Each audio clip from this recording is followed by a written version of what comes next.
Formal nang nagtapos ang Balikatan 2014 at ngayon inaabangan naman ang sandatahang lakas kung paano ipapatupad ang Enhanced Defense Cooperation Agreement o EDCA.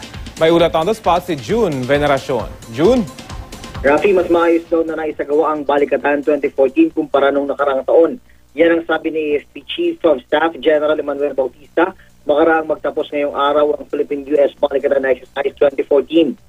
Ang closing ceremony ay dinaluhan ng matataas na opisyal ng Armed Forces ng Pilipinas at ng Amerika, kabilang ang mga opisyal mula sa Embahada ng Amerika. 3,000 sundalong Pinoy ang lumahok sa pagsasanay. 2,500 naman mula sa US Armed Forces. Sabi ni Bautista, wala na italang aksidente sa Balikatan 2014 kaya masasabing mas maayos ito kumpara sa nakaraan at nakamit din daw ang objective ng exercises.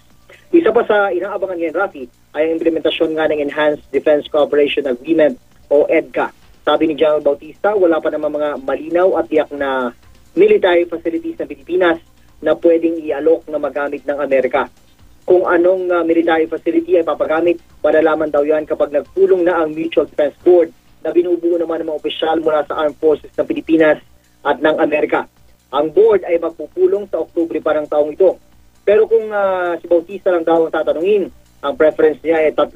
Ang Fort Magsaysay sa Nueva Ecija, NATC o Naval Education and Training Command sa Zambales at isa pang naval facility sa probinsya naman ng Palawan. Rafi? Maraming salamat, June Veneracion.